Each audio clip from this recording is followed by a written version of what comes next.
En este vídeo vamos a aprender cómo funciona el nuevo sistema de entradas de Unity, es decir, el nuevo paquete de Input System, ya que resuelve muchos de los problemas que teníamos con el anterior. Esto conlleva reconfigurar la forma en la que hemos estado trabajando hasta ahora, pero creo que merece la pena. Vamos a ello. Y para ejemplificarlo, pues utilizaré el mismo proyecto que he estado utilizando en los últimos vídeos, el mismo que hemos usado para aprender animaciones o incluso el que hemos usado recientemente para aprender el sistema de cámara mediante el Cinemachine. De hecho, aprenderemos cómo integrar este nuevo sistema de entradas con el Cinemachine, pero eso vendrá al final. Bueno, lo primero que tenemos que hacer, por supuesto, es instalar el paquete. Para ello nos vamos a Window, Package Manager, como siempre, y en el registro de Unity buscamos el Input System. Ahí está. Y lo instalamos.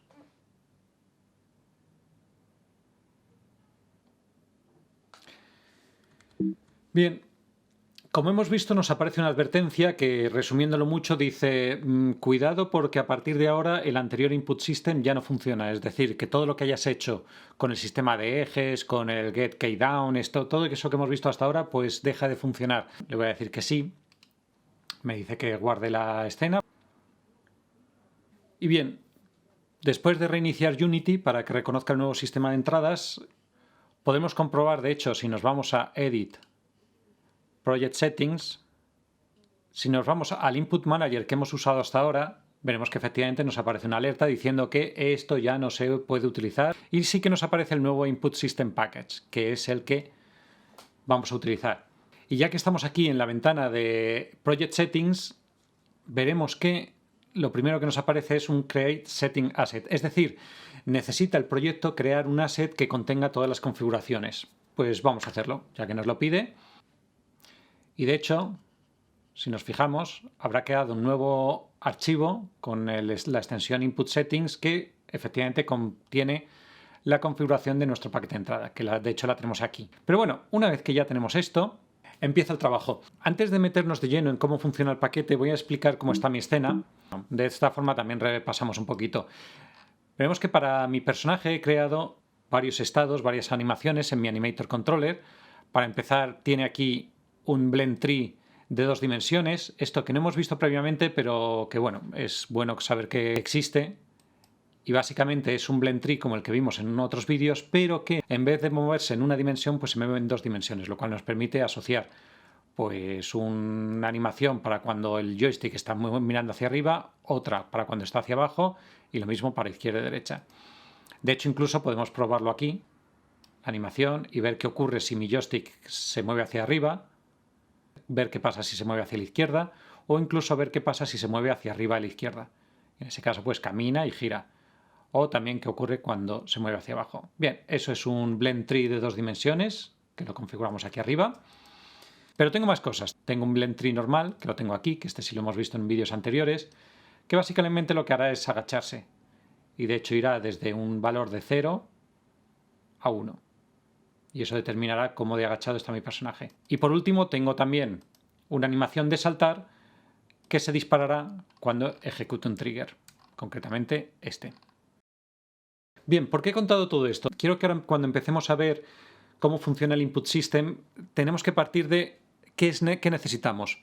En este caso yo necesito para mi animación un trigger, es decir, una acción que haga saltar, un valor decimal que sea el que determine cómo de agachado estoy, y esto es interesante, un vector 2, porque cuando yo le digo si estoy arriba, abajo, izquierda o derecha, eso se conoce como vector 2, es decir, un parámetro que tiene 2 valores, mi eje en X y mi eje en Y. Ahora ya sí nos metemos en faena.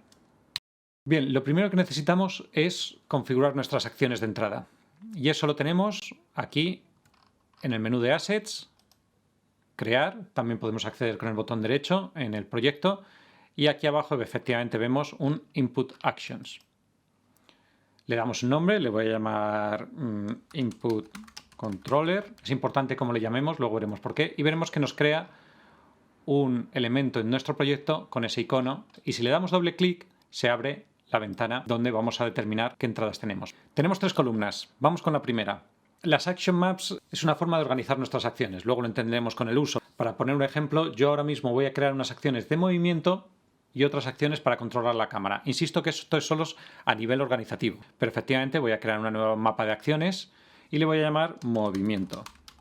Y de hecho voy a crear otro nuevo y le voy a llamar cámara, sin tilde. Ya sabéis que no soy amigo de las tildes cuando estamos trabajando en un programa. Tenemos dos mapas de acciones. Vamos con las acciones, que es la segunda columna. Tenemos que entender que cada interacción que vamos a realizar con Unity es una acción. Vamos a empezar con una sencilla, que es el del salto. Así que voy a coger esta acción que viene por defecto, le voy a cambiar el nombre y voy a crear una nueva acción aquí.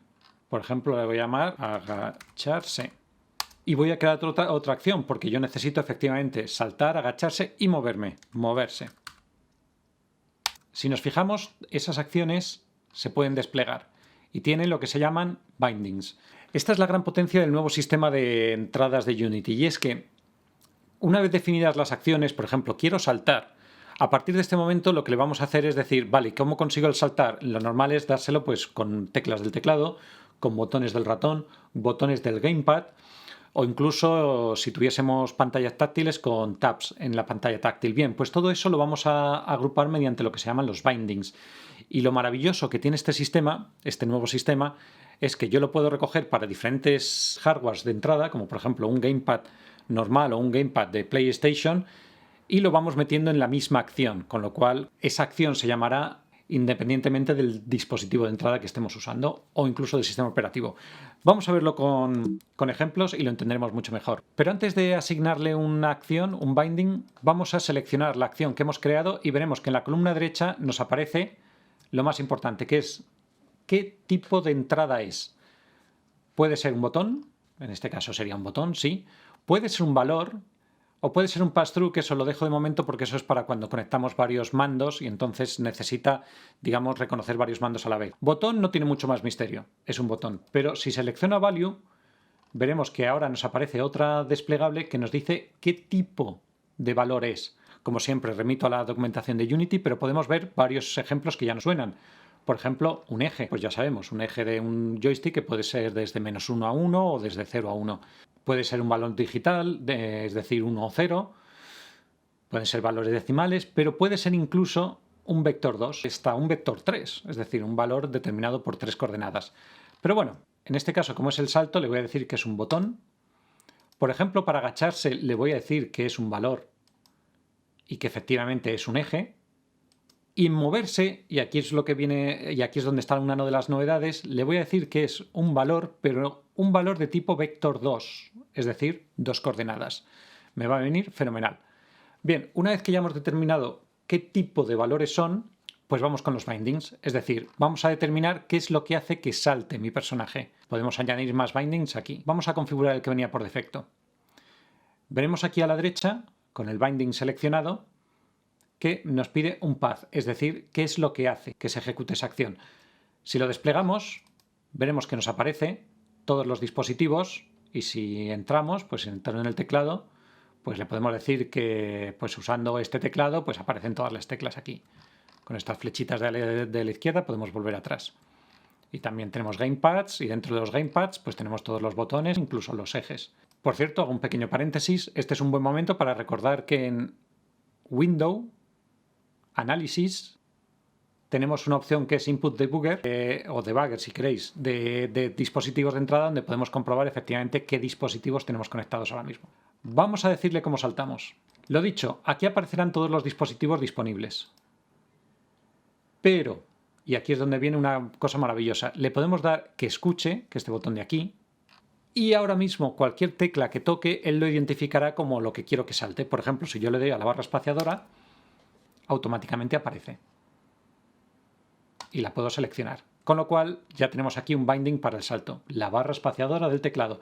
Quiero que pueda saltar además de con el teclado, con el gamepad, pues le añadimos otro binding y hacemos lo mismo, desplegamos aquí, le damos a listen, cojo mi mando y le pulso el botón que yo quiero que reconozca como el salto.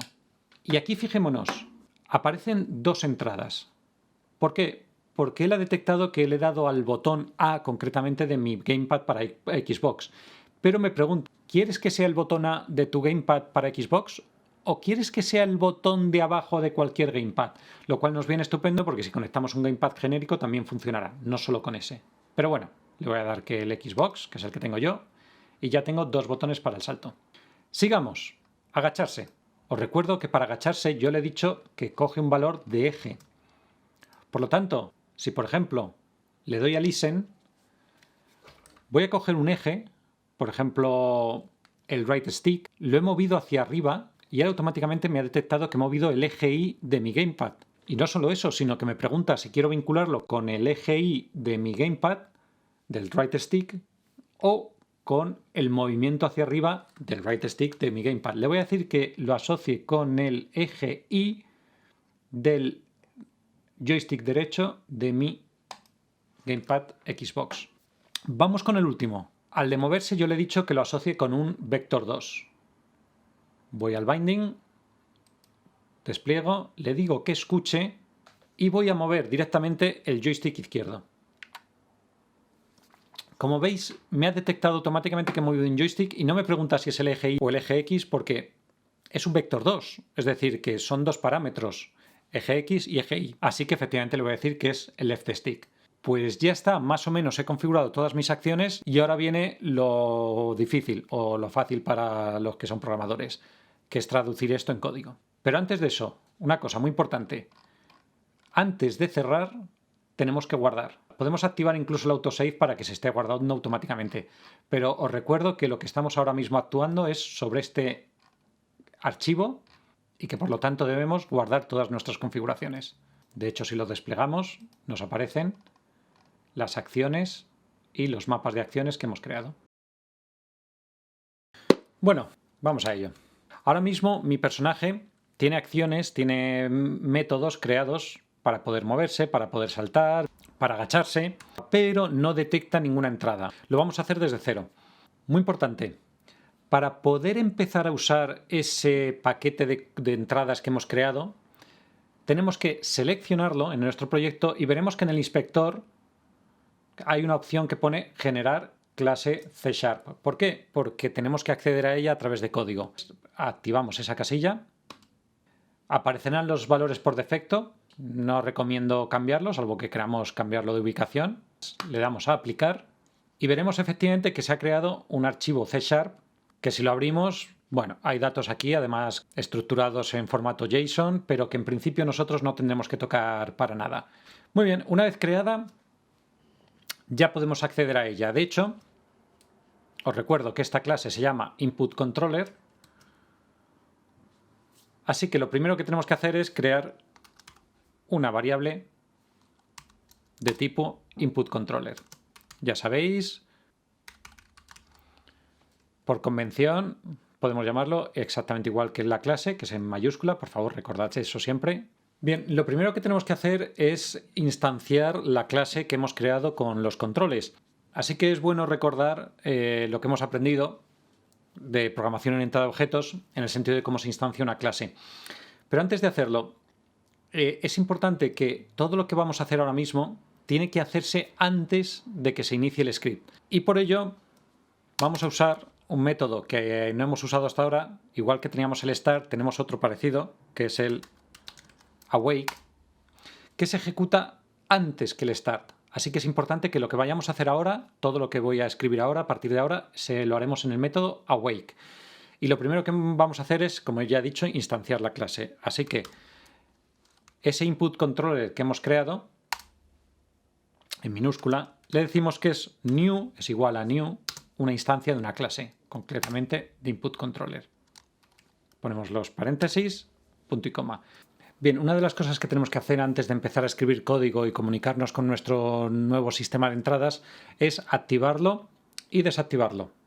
Esto lo haremos siempre, así que me voy a ir un momentito al final de mi código y tenemos que usar unos métodos incluidos en Unity que es onEnable, es decir, cuando esté disponible este script, le tenemos que decir a nuestro input controller que acabamos de crear punto enable. Y lo propio para cuando este script no esté disponible. Esto es un poco rollo, pero lo tendremos que hacer siempre. Entonces, igual que tenemos un método llamado onEnable, tenemos también un método llamado onDisable. que le tenemos que decir que el input controller que hemos creado, cuando se desactive el script, se desactive también el input controller. Se quedan ahí y bueno, no molestan. Bueno, y aquí tengo que hacer una pequeña pausa porque he de decir que si tiene una pega el nuevo sistema de entradas es que su sintaxis no es tan intuitiva como la anterior. Y algunos me dirán, la anterior tampoco era intuitiva. Correcto, pues esta todavía menos. Y para ello también tenemos que comprender que funciona como un listener. Es algo que está constantemente escuchando a las entradas y actuando en consecuencia mediante lo que se llaman callbacks, es decir, respuestas a ese listener. Esto suena un poco raro, pero vamos a verlo con código, que entonces sonará todavía más raro. Quiero detectar cuando alguien ha ejecutado la acción salto mediante cualquiera de los bindings. Pues para ello tenemos que llamar al input controller, es decir, a ese objeto que yo he creado, con el nombre que vosotros le hayáis dado, punto, y como siempre os aparecerán aquí los atributos y los métodos. Lo primero que tenemos que llamar es al mapa de acciones. Yo he creado un mapa de acciones que se llama movimiento. ¿Veis que me lo reconoce? Igual que si empiezo a escribir cámara, también me reconoce cámara. Para recordarlo, estos son los mapas de acciones. Así que necesito llamar al mapa de acciones de movimiento. Y dentro del mapa de acciones de movimiento, yo he creado uno que se llama salto.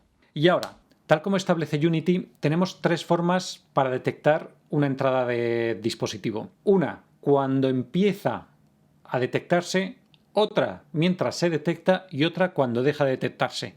Eso en Unity se traduce en tres métodos: started, performed y cancel. De hecho, si nos fijamos, pues ahí podemos escribir started, performed o cancel. Vamos a ver cómo funciona cada una. De momento vamos a empezar, por ejemplo, con el started. Y ahora es donde empieza la sintaxis un poco rara. Tenemos que escribir un más e igual. Esto tiene que ver con los listeners, porque esto funciona como un listener. Es decir, a partir de este momento está escuchando cuándo va a producirse esto. Y no solo eso, sino que el más igual le tenemos que indicar sobre qué variable va a cargar los datos que reciba, lo que se llama el callback. Podemos poner el nombre que queramos, aunque por convención se suele escribir context o en su abreviatura CTX. Insisto, ahí podéis poner el nombre que queráis. Escrito esto, tenemos que escribir un igual y mayor que. Repito, la acción que queremos detectar, un más igual, una variable donde vamos a recibir esos datos y un igual mayor que. A partir de este momento, tenemos tres formas en las que podemos reaccionar a esos datos que hemos recibido. Voy a empezar con la más sencilla, que es, por ejemplo, decirle cuando recibas esto, haz algo. Y eso se hace con llaves, porque dentro de esas llaves podéis escribir el código que queráis. Esto ya es código puro y duro. Por ejemplo, podemos mandar un mensaje a consola: hola mundo, cuidado, esto me pide un punto y coma y otro punto y coma. ¿Por qué?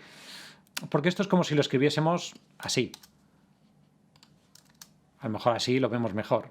Inicio las llaves, la línea de código que yo quiero que se ejecute con su punto y coma al final y la llave final. Bueno, podemos hacerlo así, pero mucho más eficiente hacerlo todo en la misma línea. Ahora, teóricamente, cuando pulse el botón de salto, me mandará un mensaje a consola. Vamos a comprobarlo. Bien. Cojo mi mando y ahí está. Y cada vez que lo pulso, me saluda. Vamos a comprobar qué ocurre si le llamo cuando esté en reconocimiento. Cuando le hemos dado performed, ocurre exactamente lo mismo. Y es que para un botón le da igual empezar a detectarlo que esté detectado. Pero lo que no le da igual es cuando le damos la tercera de las opciones, cancel, que es cuando deje de detectar esa interacción. Vamos a comprobarlo. Cuando pulso el botón no me dice nada, pero cuando lo levanto es cuando me saluda, porque le he dicho que me avise cuando ha dejado de detectar la interacción. ¿Pero qué ocurre con los ejes? Pues no lo sé. Vamos a comprobarlo. Voy a comentar esta línea. Y le voy a decir lo mismo que hemos hecho antes en el mapa de entradas de movimiento, el de, por ejemplo, agacharse, que era un eje. Le voy a decir, cuando empieces, Me vas a mostrar en pantalla. Me agacho.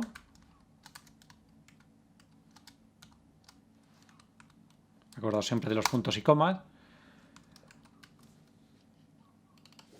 Cuando esté reconocido en Performed, es decir, cuando lo esté detectado, le voy a decir que me estoy agachando. Y cuando cancele, le voy a decir que me he